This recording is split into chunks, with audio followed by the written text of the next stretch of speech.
కాబట్టి ప్రజలను పదే పదే అడుగుతూ ఉంటాను నేను, మీరు నిశ్చితంగా పరిశీలించండి ప్రజలారా, మేము చెప్తానేది నిజమా అబద్ధమా? ప్రతి సందర్భంలోనూ చంద్రబాబు నాయుడు గారు లోకేష్ గారు చేస్తానేది ఏంటంటే కనుక ఇప్పుడు 2 సంవత్సరాలు అయింది. ఈ ప్రజలు ఎవరైనా సరే ఈ రాష్ట్రంలోనే అడుగుతా ఉన్నా, జగన్మోహన్ రెడ్డి గారి పేరు ఎత్తకుండా, జగన్మోహన్ రెడ్డి గారి పేరు ఉచ్చరించకుండా ఒక్కరోజు అబ్బా కొడుకులు అన్నం తిని నిద్రపోయి లేచి ఉంటే ఒట్టు. జగన్ నామస్మరణ చేయకపోతే సూర్యుడు ఉదయించడు, సూర్యుడు అస్తమించడు అబ్బా కొడుకులకు. మరిది భయమా, ప్రేమనా? అబ్బా కొడుకులే చెప్పాలా. లవ్వా, శత్రుత్వమా? మరి ఈయన చేసింది అదే పొద్దుటూరులో కూడా. ఏంటి ఆయన చేసిన విమర్శలు? జగన్ క్యాన్సర్ గడ్డ, జగన్ క్యాన్సర్ గడ్డ, జగన్ వాళ్ళ చిన్నాయన వివేకానంద రెడ్డిని లేపేసినాడు. నేను కడపకు వచ్చినప్పుడే చెప్పినా లేపేసినాడని చెప్పి. జగన్ రైతు ద్రోహి, జగనేటుకు పరిశ్రమలన్నీ వెనక్కిపోయినాయి. కూటమి పాలనలో బ్రహ్మాండమైన సంక్షేమం అభివృద్ధి అందింది. ఇది సెల్ఫ్ డబ్బా. పరిశ్రమలు బ్రహ్మాండంగా వచ్చినాయి, సెల్ఫ్ డబ్బా. రైజింగ్ రాయలసీమ, సెల్ఫ్ డబ్బా. ఇయే కదా. నిన్న నువ్వు కడపకు వచ్చిన దానివల్ల జరిగిన ప్రయోజనం ఏంటంటే ఇదే. 6 రకాల నిందలు జగన్మోహన్ రెడ్డి గారి పైన వేయడము, 12 రకాల గొప్పలు మీరు చేయని గొప్పలు చెప్పుకోవడము. ఇప్పుడు నేను చెప్పిన మాటలే నువ్వు చెప్పినది. నేను ఇవన్నీ స్పష్టంగా అడిగితే ఒక్కదానికి కూడా నా ప్రశ్నలకు ఇంతవరకు సమాధానం చెప్పరు. సరేలేబ్బా, నేనంతే, నాకు సమాధానం చెప్పేంత నేను స్థాయి కాదు చంద్రబాబు నాయుడుకు, లోకేష్కు. మీరు చాలా పెద్ద మొగోళ్ళు. 3 సంవత్సరాల వరకు పెద్ద మొగోళ్ళే, 3 సంవత్సరాల తర్వాత మళ్ళీ మీరు చిన్న మొగోళ్ళు అవుతారు. కనీసం మిగతా వాళ్ళైనా యా మంత్రో గంత్రో ఎవరో ఒకరు ఉన్నారు కదా, ఇన్ఛార్జో బంఛార్జులో, ప్రజల కోసమైనా సమాధానం చెప్పాలి కదా. నా కోసం కాకపోయినా కానీ మేము సంధించే ప్రశ్నలు ఏమైతే ఉన్నాయో సమాధానం చెప్పాలా. ఇప్పుడు మీరు మాట్లాడుతున్నారు, క్యాన్సర్ గడ్డ అన్నారు, వ్యవసాయానికి వ్యతిరేకం జగన్ అన్నారు, రైతు ద్రోహి అన్నారు. ఇవన్నీ మేము సమాధానం చెప్తున్నాం. అట్లనే మీరు కూడా చెప్పాల. జగను వివేకానంద రెడ్డిని చంపినాడా ప్రజలారా? వాళ్ళ చిన్న ఆయన వివేకానంద రెడ్డిని చంపినారా? అరగదీసి ఆ క్యాసెట్ అది ఏముంటుందో పోతుందో కూడా తెలియదబ్బా.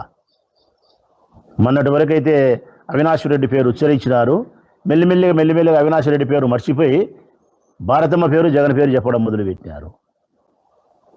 సిగ్గుండాలి అరువంతన్నా. ఈ దేశంలోనే అత్యున్నతమైనటువంటి వ్యవస్థలు సిబిఐ దర్యాప్తు సంస్థ ఒకటి. దర్యాప్తు సంస్థలలో న్యాయస్థానంలో అత్యున్నతమైన న్యాయస్థానం సుప్రీంకోర్టు. ఈ 2 మించినట్టు ఏంటి లేవు ఇంకా మన దేశంలో. దర్యాప్తు సంస్థలలో సిబిఐ, న్యాయస్థానంలో సుప్రీంకోర్టు ఢిల్లీ. ఈ 2 చెప్పినారు. సుప్రీంకోర్టు స్పష్టంగా చెప్పింది, సునీతమ్మ యొక్క పిటిషన్ను తిరస్కరిస్తూ కాలయాపన చేస్తూ ఉంది. విచారణకు అనుకూలంగా ఉండకుండా, విచారణకు అనుకూలం లేకుండా కాలయాపన చేస్తూ ఉంది.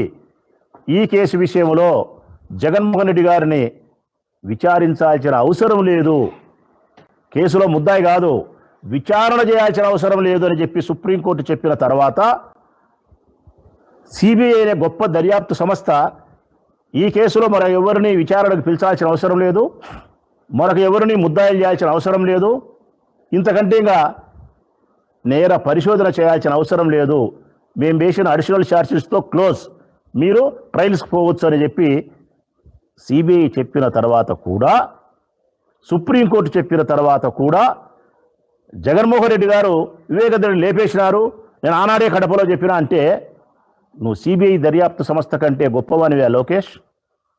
సుప్రీంకోర్టు న్యాయమూర్తి కంటే నీ న్యాయం గొప్పదంటావా? లేకుంటే సుప్రీంకోర్టు న్యాయమూర్తిని నువ్వు అవమానపరుస్తున్నావా? లేకుంటే భారతదేశంలో అత్యున్నతమైన సిబిఐ దర్యాప్తు సంస్థ యొక్క దర్యాప్తు విధానాన్ని నువ్వు శంకిస్తున్నావా? అహంకారం, అసూయ, ఈ రెండే మీ దగ్గర ఉండేది. జగన్మోహన్ రెడ్డి పైన అసూయ, పదవి ఉందనే ఉద్దేశంతో, అధికారం ఉందనేదో అహంకారపూరితంగా మీరు మాట్లాడుతున్నారు.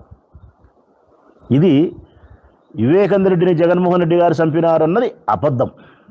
నిజమేందో తెలుసున్న ప్రజలారా, పిల్లనిచ్చిన మామను, స్వర్గీయ ఎన్టీఆర్ గారిని ఒకే ఒక పోటుతోనే, మళ్ళీ రెండో పోటు కూడా లేదు, వెన్నుపోటు అని ఒకే ఒక పోటుతోనే మామను హత్య చేసి తెలుగుదేశం పార్టీ అనే పార్టీని లాక్కొని దుర్మార్గంగా, దౌర్జన్యంగా అందలమెక్కి అధికారాన్ని అనుభవిస్తూ ఉండే వ్యక్తులు మీ తండ్రి కొడుకులు. ఇది రాష్ట్ర వ్యాప్తంగా ప్రజలందరికీ తెలిసినటువంటి నగ్న సత్యం. వివేకానంద రెడ్డిని జగన్మోహన్ రెడ్డి చంపలేదు, విచారణకు కూడా అవసరం లేదని చెప్పి స్పష్టంగా తీర్పు ఇచ్చిన సుప్రీంకోర్టు సత్యం. మీ మామను నువ్వు ఒకే ఒక పోటుతో, వెన్నుపోటు అనే ఒకే ఒక పోటుతో చంపి ఆయన రాజకీయ పార్టీని లాక్కున్నావనేది యావత్ ప్రపంచం చెప్తా ఉండే పచ్చి నగ్న సత్యం. అయినా మీకు సిగ్గు లేదు, మానం లేదు, మర్యాద లేదు, ప్రజలు ఏమనుకుంటారనేది కూడా లేకుండా మాట్లాడింది.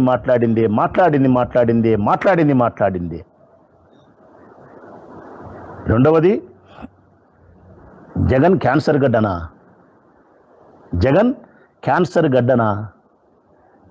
మళ్ళీ అడుగుతానా లోకేష్ నిన్ను, జగన్ క్యాన్సర్ గడ్డనా?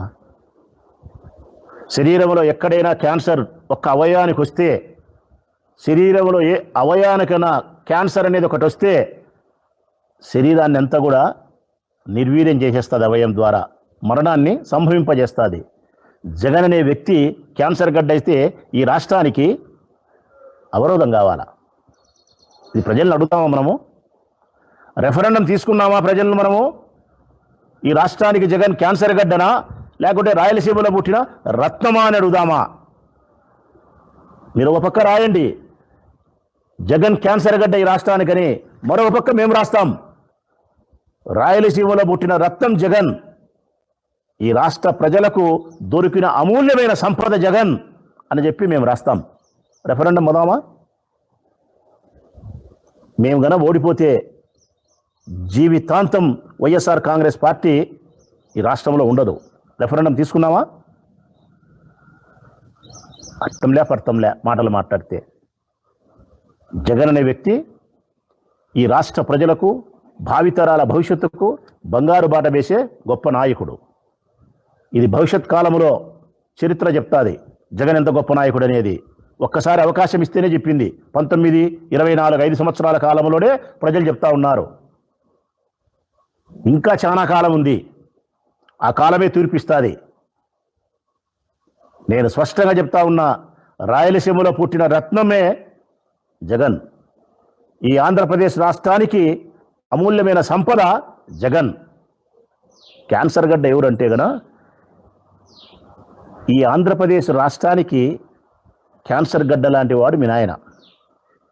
నీవు తెలుగుదేశం పార్టీకి క్యాన్సర్ గడ్డ లాంటి వాడివి. నీ వలన తెలుగుదేశం పార్టీ అచిరకాలంలోనే పతనమవుతుంది లోకేష్. ఇది నేను స్పష్టంగా చెప్తా ఉన్నా. అచిరకాలంలోనే తెలుగుదేశం పార్టీ నీ వల్ల పూర్తి స్థాయిలో పతనమవుతుంది. రాసి పెట్టుకో. ఇది జరగకుండా పోయే ప్రసక్తే లేదు.